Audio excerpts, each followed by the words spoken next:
Today on Inquirer, CAAP positively identifies wreckage in Mayon volcano as missing Cessna plane. Senator Risa Ontiveros exposes alleged government-sponsored sugar smuggling scandal. What other conclusion can be drawn other than that is government-sponsored smuggling? Who is responsible for this? Construction of Bureau of Corrections' new headquarters in Masungi Geo-Reserve to push through if experts approve, according to BuCor Chief Gregorio Catapang. And Department of Education clarifies alleged overpriced camera issue, says equipment was donated by IMU's LGU.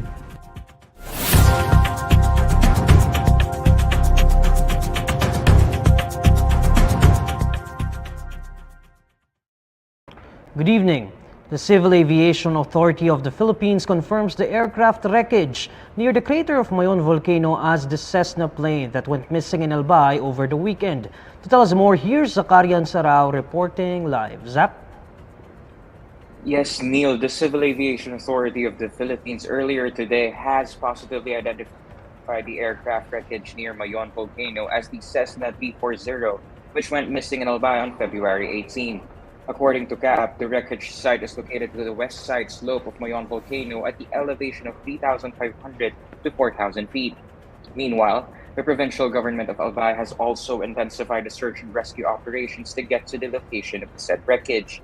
Albay Governor Edsel Lagman said the search and rescue operation teams were ordered to mobilize composite air and ground assets to take full advantage of good weather and fast-track the operations. To recall, the wreckage was first spotted near the crater of Mayon volcano on Sunday, with the Cessna's 4 passengers, including 2 Australians, still nowhere to be found. Albay Public Safety and Emergency Management Office head Cedric Daep, for his part, said that the ground team is now currently awaiting instructions as a team conducts an aerial survey to determine the next course of action, especially amid Mayon. DepEd also said that it is still possible that the 4 passengers survived the plane crash. Meanwhile, Philippine Institute of Volcanology and Seismology Director Teresito Bacolcol said that they are allowing the operations as it is a quote-unquote race against time and a quote-unquote matter of life or death. Back to you, Neil. Zach, you mentioned in your report that authorities are still considering the possibility that the 4 passengers of this plane are still alive, right? Yes, that's what. So, given that, what is the next step for them? When are they planning to go to the crash site? Well, Neil, CAAP has already committed to conducting search and rescue operations to reach the wreckage. However, bad weather in the area has made it harder, especially for air assets to even get near the plane's crash site. However, this disaster response officials, in response to this, also tapped local mountaineers to reach the crash site, which is currently located along the gullies of Mayon volcano. Neil? Thanks, Zach. That's Zakarian Sarao reporting live. Senator Risa Ontiveros exposed what she called a government-sponsored sugar smuggling scandal. In a press conference, Ontiveros revealed the timeline of the importation of refined sugar under Sugar Order No. 6, issued by the Sugar Regulatory Administration. Ontiveros noted that a shipment of 260 containers arrived on February 9, way before its earliest possible arrival of March 1, after undergoing the correct processing. Based on an undated memorandum order issued by Agriculture Undersecretary and Sugar Board Chairperson Domingo Panganiban, Ontiveros said 3 importers were already identified to be given sugar allocations, including all Asian countertrade. The senator also showed a letter dated January 13 in which Panganiban told all Asian countertrade that they had been authorized to import 240,000 metric tons of sugar, pursuant to Executive Secretary Lucas Bersamin's instruction. Ontiveros questioned the legal basis of authority that Bersamin supposedly gave. She then concluded that the sugar delivery was smuggled. What other conclusion can be drawn other than that is government-sponsored smuggling? Who is responsible for this? Hindi ba ang talo dito ay ang mamamayang Pilipino? Dahil pag pinayagan natin ang asukal na pasukin ng mga kartel, pinapayagan natin na kontrolin nila ang presyo nito. At kung di natin ito papalagan, ano pa ang ibang agricultural commodities na pwedeng pasukan ng kartel? Justice Secretary Jesus Crispin Remulla warns the International Criminal Court not to monkey around with our legal system. Remulla maintained that there is no mechanism in the Rome Statute by which the ICC can send their investigators to the country, since the Philippines has a fully functioning justice system.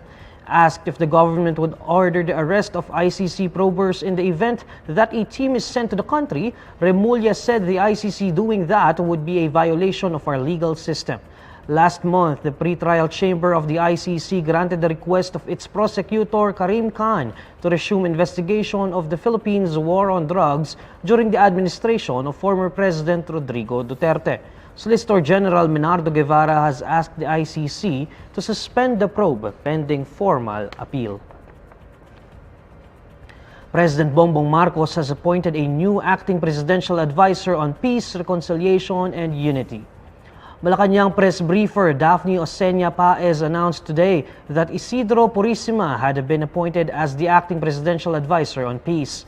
Purisima replaces Carlito Galvez Jr., who Marcos appointed as the new Secretary of the Department of National Defense. Prior to his new appointment, Purisima was the Presidential Assistant for Local Conflict Transformation and Peace Sustainability under OPA-PRU. Next on Inquirer Today. Construction of Bureau of Corrections' new headquarters in Masungi Geo-Reserve to push through if experts approve, according to BuCor Chief Gregorio Catapang. House panel seeks urgent probe on the alleged payment of illegal drugs as a reward to PDEA informants. And Department of Education clarifies alleged overpriced camera issue, says equipment was donated by IMU's LGU. This Inquirer Today will be back shortly.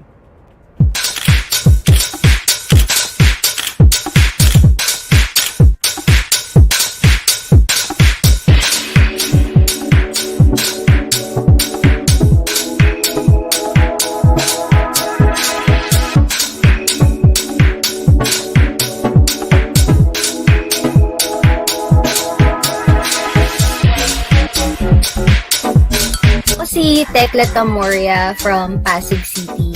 Graduate ako ng 2010 sa UP Diliman College of Fine Arts. Tapos nung 2014, nag-aral ako ng TESDA Garments. Doon ako natuto paano magtahi. From there, mula sa Fine Arts to pagtatahi, doon ko nag-start gumawa ng wearable art na mula sa mga retaso. In 2019, naisip ko, sige, parang gamit ako ng used clothes, t-shirt, cotton t-shirt, mangolekta ako sa mga kaibigan ko.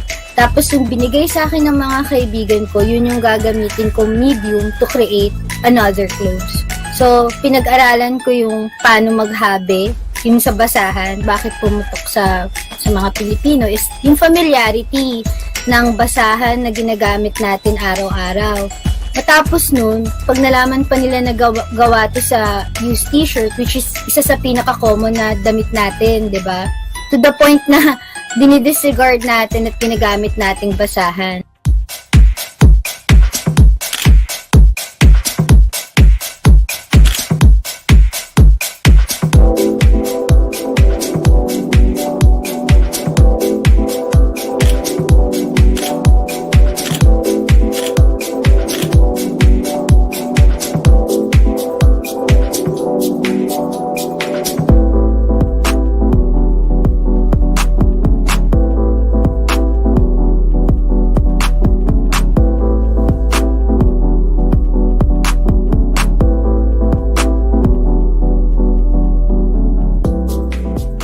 Lahat ng mga nabibili natin, kunyari sa fast fashion, lahat ng mga yun, galing yun sa mga sweatshops, galing yun sa mga mananahe, yung mga binibili natin sa Tiangge, mga kaya nasa mall na, ano yan eh, yung mga tao dyan, magtatahi yan, 5 piso, isa, or minimum wage with no benefits.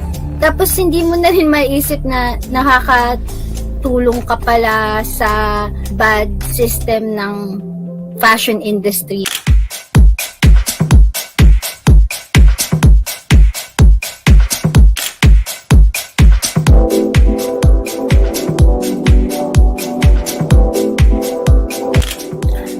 Sustainability ng fashion sa akin, nag-start siya, I think, more than 10 years ago. Nung naging aware ako sa apekto ng fast fashion sa mundo, yung pollution na nagagawa ng fabric waste. After nun, nung natuto ako nun, tapos nagtatahi rin ako, parang naging penitensya ko sa sarili ko na hindi ako bumili ng mga damit. So hanggang ngayon, mga hand-me-downs lang yung sinusuot ko. I think future is sustainable fashion. Hindi naman sa sinasabi ko na huwag kang pumorma kasi fulfilling din na ayusan ng sarili. Mas maging aware lang tayo na merong mga pamamaraan at mas maganda kapag hinahaluan mo ng sarili mong creativity. Kasi lahat naman tayo may clothes. Hindi naman ibig sabihin na parang nasuot mo na or parang hindi na siya uso. Parang tapos na yung story nun. Parang pwede mo siyang i-upcycle. Pwede mo siyang ipamigay.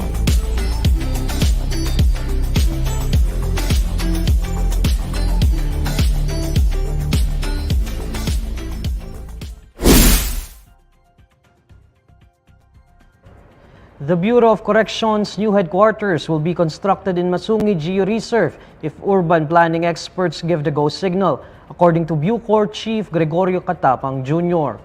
When asked in a television interview what Catapang would do should experts give the go signal to construct the headquarters in the area, he said he would recommend to push through with it without violating the ecological environment.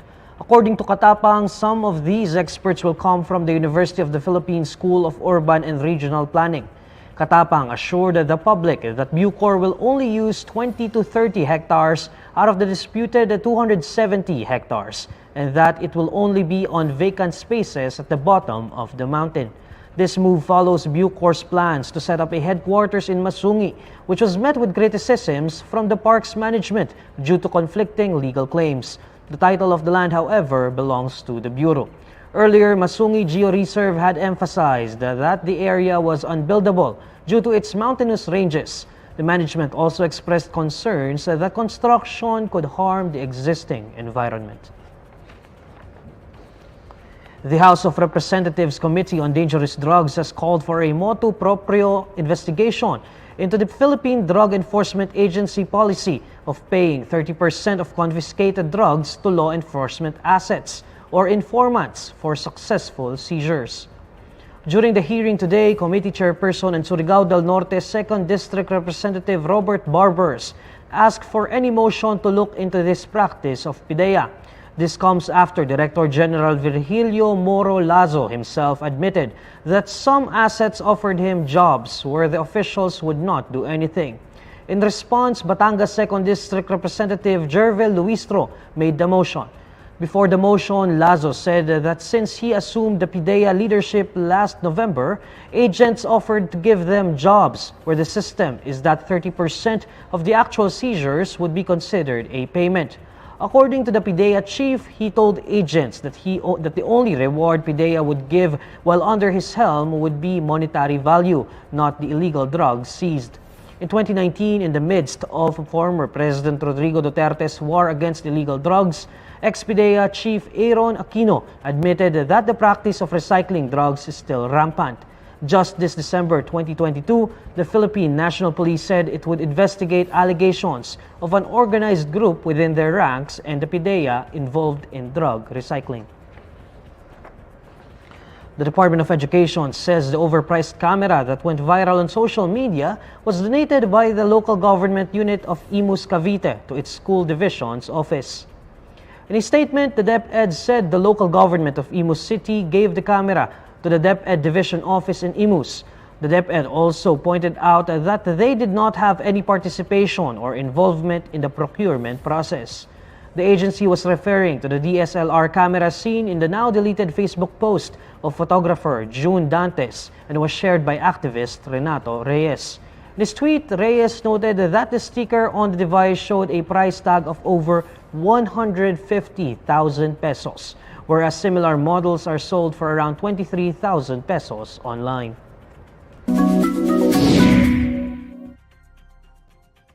Alamin naman natin ang mainit na balita sa mundo ng showbiz kasama si Irvin Santiago ng Bandera. Irvin? Hi Neil at sa lahat ng mga kabandera natin all over the universe, ito na nga ang latest Bandera Chika. Walang patumanggang tinawag na sinungaling ni Direk Daryl Yap ang award-winning veteran director na si Joel Amangan at ang kapamilya actress na si Cherry Pie Picache. Nangyari nga ito pagkatapos ng Grand MediaCon ng bago niyang pelikula na Martyr or Murderer na siyang part 2 ng controversial niyang pelikula na Made in Malacanang na tumalakay nga sa huling 3 araw ng pamilya Marcos sa palasyo ng Malacanang.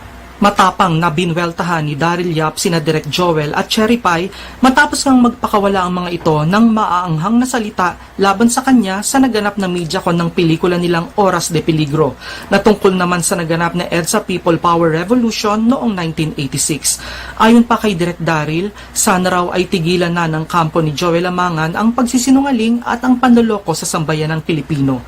Aniya, wala siyang planong sagutin pa ang mga patutsada laban sa kanya pero feeling niya kailangan na niyang magsalita dahil nadadamay na ang mga boss niya sa Viva Films pati na rin si Senator Amy Marcos na siyang nasa likod sa pagsasapelikula ng ilang bahagi ng kasaysayan patungkol sa kanilang pamilya. Tumaling ka pa. Ang hindi ko pagsasalita laban sa'yo ay kabaitan, hindi yun karuwagan. No? Huwag mong sasabihin ang mga producer ay takot na pondohan ka dahil anti-Marcos ka. Walang ginagawa ang gobyernong ito para sikilin ang media at ang cinema. Kaya natatakot ang mga producer dahil natatakot sila baka mag-flop ka. Yeah. Ganun lang yun. Natatakot silang i-approve ang iba kong project kasi baka mag-flop. Tigilan na natin ang pangluloko at pantatanga sa mga Pilipino. Kung wala itong recording na ito, magmumukha na naman akong sinungaling at talagang tumatapat sa inyo. No? Wala po akong award kahit isa. Wala po akong panama sa laki ng pangalan nyo. Direk Joel. No? I look up to you, even to you, Miss Cherry Pie. No? I also have screenshots dyan all over. But, you know, please, wag tayong Direk Joel, Cherry Pie, even Alan Dizon, hindi naman ginawa para tapatan. Parang di naman talaga, parang nagkataon lang. Ang pa-plastic nyo naman. Ang tatanda nyo na, baka sinungaling nyo pa. No? Mas may dignidad kung sasabihin ninyong, oo, sinabayan namin kasi eto yung paninindigan namin. Ganun ang gusto ng mga Pilipino ngayon. No? Bakit nyo sila pagsisinungalingan na tumatapat kami sa inyo, natatakot kami sa inyo? Alam nyo, naniniwala ako na mula direktor hanggang tagapunas ng mesa tuwing nagsushoot, tagabitbit ng ilaw, cameraman, artista, pantay-pantay tayo, lahat tayo manggagawa. Huwag kami matatakot sa inyo. Sino ba kayo? No? Hindi ako malaking direktor para i-bully nyo ng ganito dahil marami kayong kakamping press. No? Hindi nyo ako pwedeng sipa-sipain na lang. No? Direk Joel, kaka-opera mo lang nung December. Paulit-ulit ko yung sinasabi sa sarili ko, no? Para hindi humantong sa ganito, but you just don't stop. No? Huwag kang magsinungaling na kami ang tumatapat sa'yo, ikaw ang tumapat sa amin. Kung hindi matanggap ng ego mo, na ang isang gaya ko lang ang tatapatan mo, problema mo na yun. No? At yan ang Bandera Chika natin today. Thanks, Neil! Maraming salamat, Irvin, and these are the stories you need to know today. I'm Neil Mercado. Catch Inquirer today live weekdays at 6 p.m. Follow Inquirer.net on Facebook, Twitter, YouTube, TikTok, Instagram, and Reddit. For more stories, visit Inquirer.net. Good evening.